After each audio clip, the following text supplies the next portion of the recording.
Now, before we talk about the godlike chapter that we got this week, I gotta talk about the one that we got last week, because when I made my video on that chapter, we didn't have official translations yet, right? When I made that video, I was covering fan translations, and I said that if when the officials came out, they were really different from the fan translations, I would make like an entirely new video covering it. But the fan translations weren't actually all that bad. I'd say about 90% of it was accurate. The officials in the fan translations are obviously worded a little bit different, but overall it was pretty good. However, there is one thing that the fan translations messed up pretty badly, and since it's only one thing, I didn't feel like I was justified in making an entirely new video just to talk about that one thing, so I figured I'd include it in this video before I talk about the actual chapter. And that one thing is that when Elsie is talking about Ziggy's first words when he wakes up, the wording there is like under mother or something like that. It made absolutely no sense. And since that part didn't make any sense, it also messed up another part of the chapter. You could call them two messed up things, but I'm just gonna stick with one, okay? But anyways, what Ziggy actually says is, I will go see mother. That's what he says in the official translations. And since Ziggy said that, that actually makes Shiki's reasoning for going to mother that much better. Because in the fan translations, it was just like, oh, we're gonna go to mother, she's the main goal, and if we happen to run into Ziggy along the way, then we'll beat him up. But no, it ain't like that. Shiki is going to mother to intercept Ziggy because he knows that Ziggy is going there as well. By the way, shout out to the 11th Doctor. He knows why. But now with all that out of the way, it is time to actually dive into chapter 105. And yo, I don't usually talk about the cover pages, bro, but when you got the best shining star in her best outfit looking bad as hell, bro,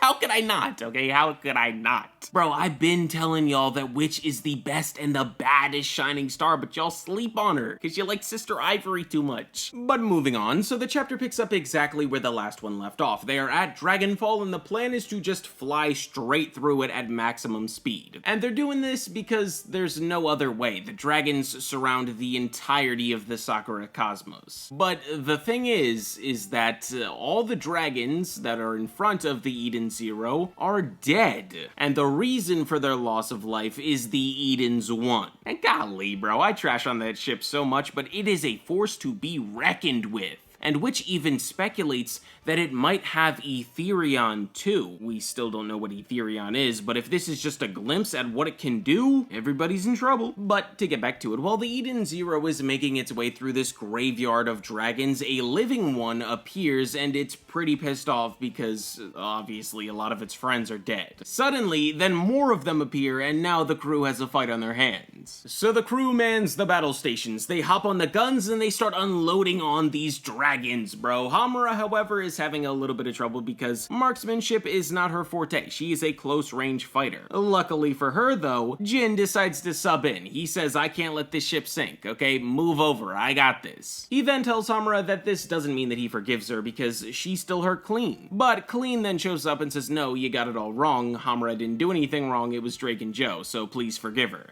And then Jinn just says, sure, I forgive her. Hamura responds to this by saying that Jinn has a sister complex, which I hope is completely untrue. I would not be able to like his character as much as I do now if that was the case. That would make him like, what's that dude's name from Black Clover? Gauche or whatever? That dude is okay and he has a little bit of potential, but the sister complex just holds him back so much. But enough about Black Clover, back to Eden Zero. So things aren't going too great. Even with all this firepower, the dragons, they're still keeping up, and they're getting closer. As a solution, Hermit unlocks the Ether Link ammo. She then tells the gunners to unlock their Ether Link switches. This loads their specific guns with their ether. It's like what the Shining Stars did to destroy the satellite. Although these instances differ a little bit because with the Shining Stars, they were just pumping their ether into a main cannon. It didn't do any like specific abilities. Here, the cannons slash guns do something specific. So like when Jinn starts using his ether, the cannons now use wind. It's pretty cool, bro. You get to see everybody's abilities in action, and then it gets to Shiki, and when he starts using his ether, he goes into Overdrive.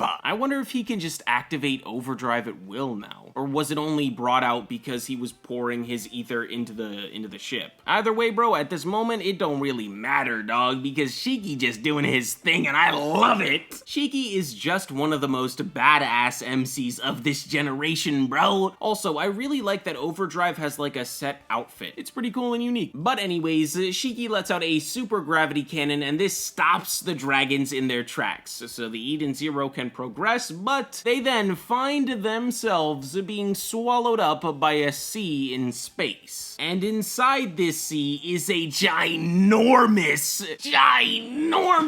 fish, dude. I mean, golly. I think I found the reason why the Eden's 1 was destroyed in a different timeline. Captain Connor probably ran into this thing. Luckily, the Eden Zero isn't destroyed here, and they make it past the giant fish, and now they are in the Poseidon Nero sector. I loved this chapter. It was amazing, dude. It was amazing. From the action to the dialogue. And did you see that giant fish, dude? That thing looks so cool. And we're in a new cosmos, bro. We made it past Dragonfall. Do you know how many new characters we could run into? Eden Zero hype. But anyways, that is going to do it for this video, so thank you all very much for watching. I hope that you all enjoyed. If you did, make sure to like, comment, and subscribe, and I will see you all in the next one. Peace out, everybody. Yeah!